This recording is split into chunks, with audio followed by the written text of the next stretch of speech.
Yes, very good. She raises what looks like a leash. A chuckle emerges from beneath the cloaked figure's hood. The chuckle becomes a guffaw, booming and hateful. Dallis flicks her wrist, and nothing happens. Surprise, surprise, surprise. How? What? The leash is cut! A bright observation from a bilious imbecile. You know people often become sloppy when they're close to achieving their dream. You left the leashing wand next to me, you stupid maggot. So accustomed had you become to me, pretending to be your slave. Kill him. Do shut up, you tedious buffoon, and don't look so surprised, as if I would allow a bone bag to enslave me. Me! You should have listened to Tarquin, you worm-ridden wench. Nobody enslaves Braccus Rex. I am Braccus Rex. I am the Source King.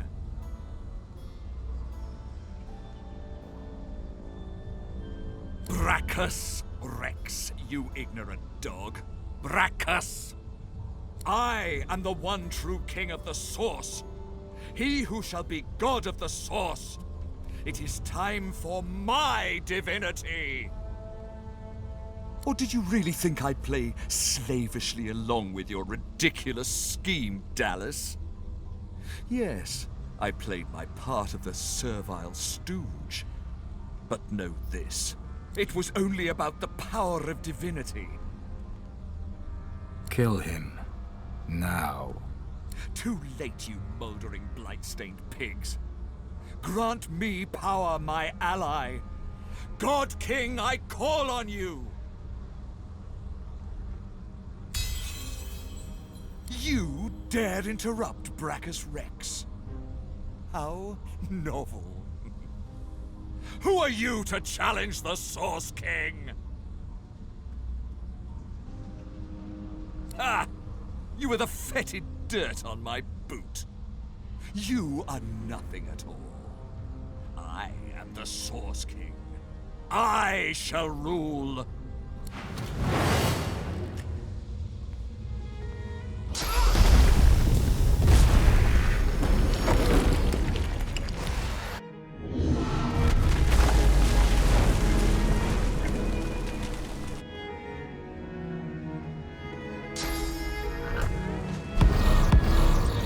My ally sends me a pet.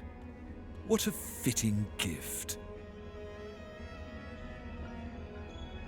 Ruling the world with a bloody fist can be lonely.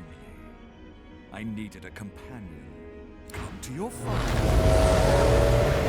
Come to the Source King.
tired eyes.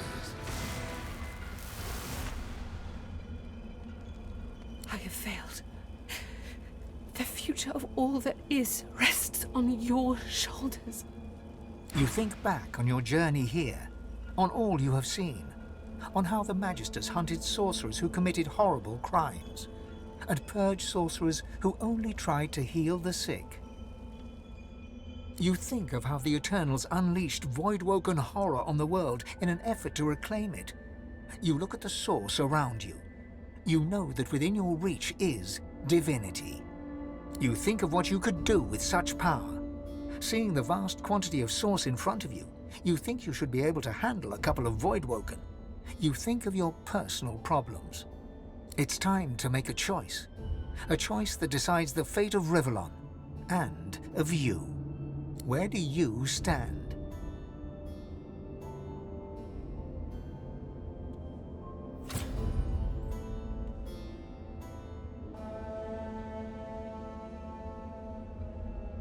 After all that you have been through, and all that you have done, all that you have become, the Aeteran lies in front of you.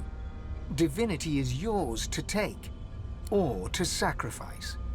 What you do next decides your own fate, and the future of the world. What shall you do with Divinity?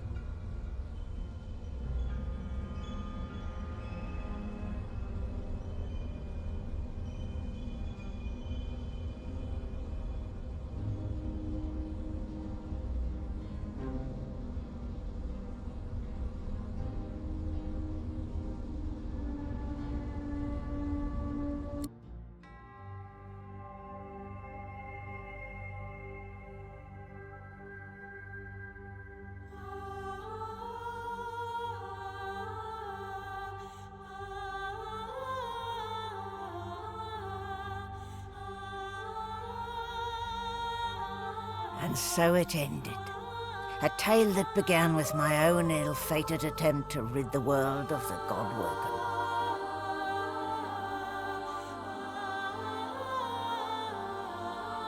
A new divine rose, a true heir to the Seven, more powerful than ever, and united Rivellon in its battle against the Void. All across the realm he was loved, worshipped and adored. Humans, lizards, elves and dwarves all rallied to his banner. The Great Allegiance stood once more, but the war continued. From the depths of the Void, the God King still sought to return. As for me, I was freed of the God King's terrible tyranny. I avoided an eternity of pain and suffering. Now I fight for the other side. Now, I fight for the divine.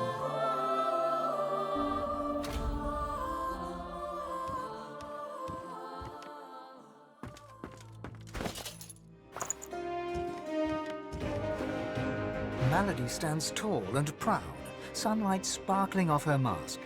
From here, she looks almost angelic. Well, here we are again. You, me, and the ship I've saved from ruin for your personal benefit. I'd say you owe me, but why state the obvious? Get an eyeful, Your Holiness. I expect it's the last we'll see of each other for some time. She turns to you, arms crossed, and grins. Look at you. Magnificent.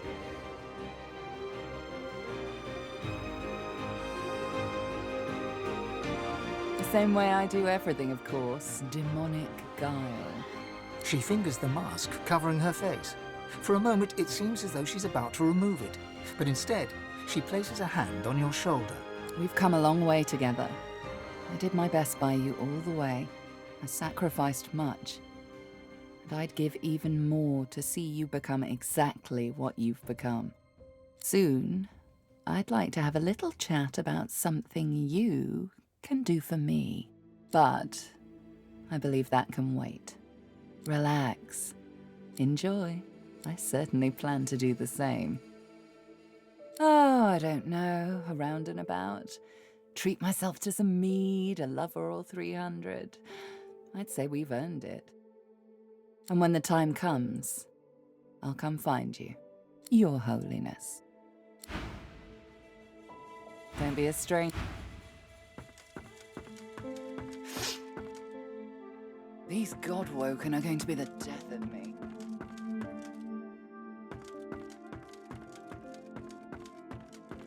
Well, if it isn't the new Divine gracing me with his presence.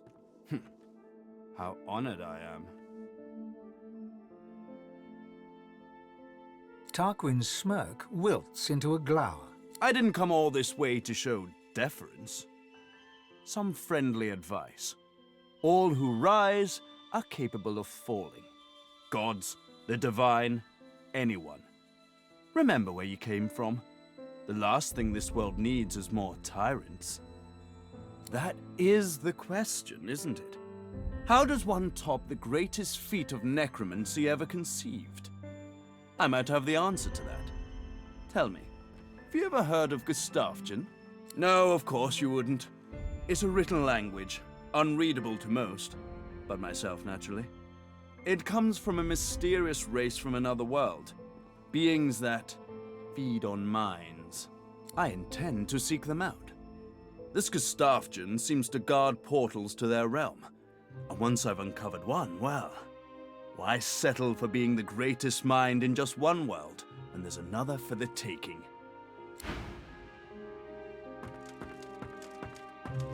Amazing I'm still here. That we're still here. That Lucian... Well, that relationship always was complicated, wasn't it? You're so much like him. My instincts tell me to kneel to the new Divine. I've done so before, after all. But I can't drive myself to do it again.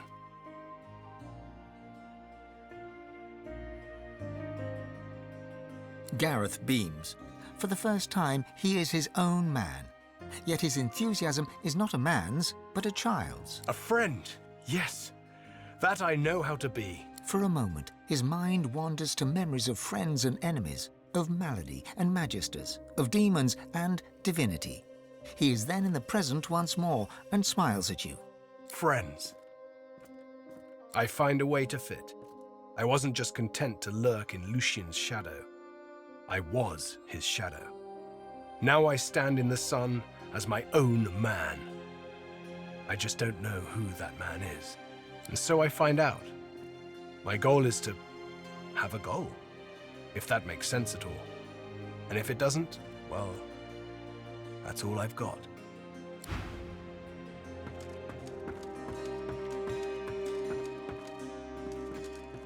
You're the new Divine.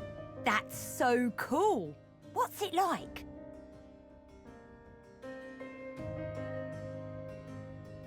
Neat! I'll be counting on you. There's also the matter of my payment for all the stuff I've done for you. That'll be... He taps his fingers and mouths silently while he counts, until he arrives at an acceptable figure. 1,300,000 dozen and 50 gold pieces. Now pay up. Oh yeah? What's that?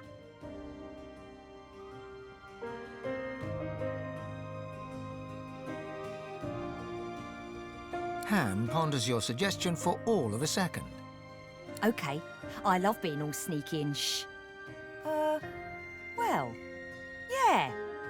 But you better believe the bill for that will be a doozy.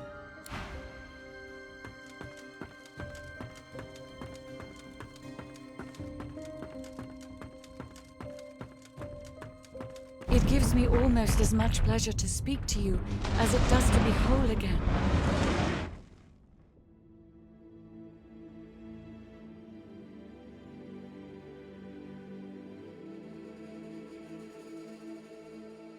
I will always be an ally to those that carry source, to those whose blood is of the heroes of old, and so, as always, I am at the ready. Consider me to be a gift from Malady. My wood was splintered, but my spirit intact. It was a great feat, but given her skill, not a surprising one. You look out to the endless beyond. The sun's light plays upon the waves, just as it always did. The sails flutter in the wind, just as they always will. And yet, something is different. You are different. And with a start, you realize where you must go next. You speak the command to the Lady Vengeance, and another chapter begins. War raged on.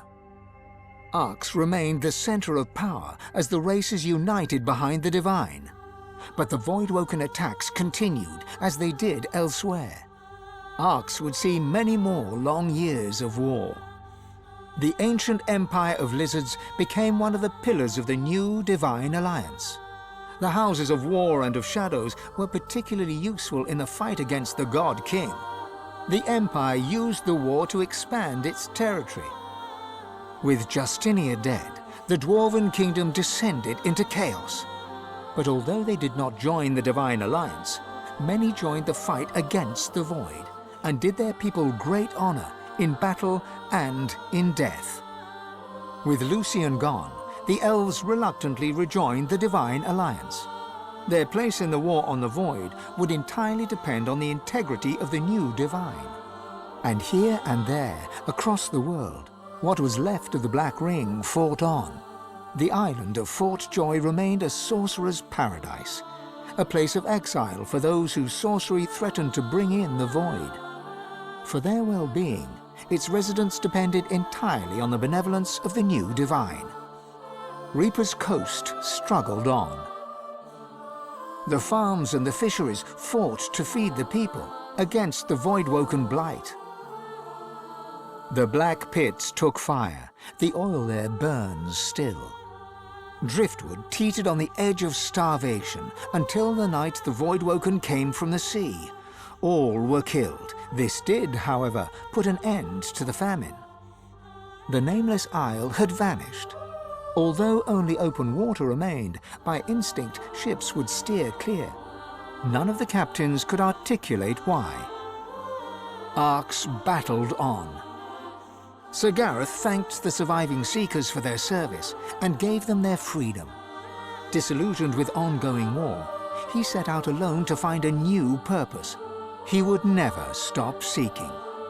Young Han grew up a warrior and became one of the Alliance's greatest generals. But even he could not win the war. Almira and Mihaili settled in an abandoned homestead. The locals liked and respected Almira. She never wanted for help, and deals always fell to her favor. Outsiders were often suspicious, but no local would speak against her. With a new Divine at the helm, Malady had a powerful ally, but she was in no hurry to call in her favor.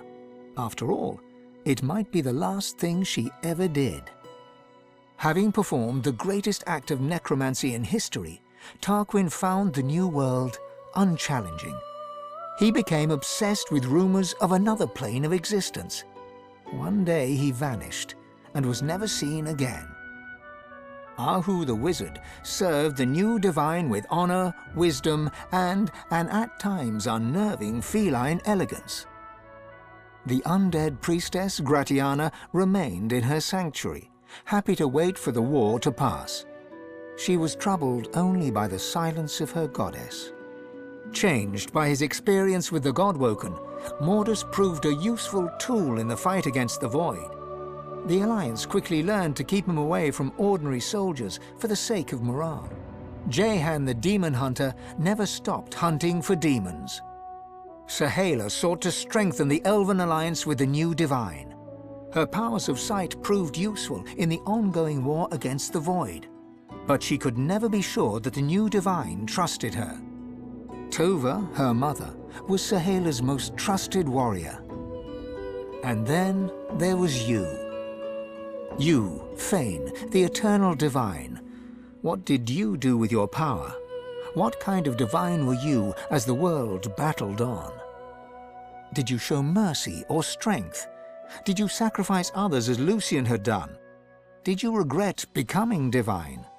Did you wish you'd surrendered the power that runs through your veins and sealed the veil? Only you know the truth. Only you know if you atone for your sins.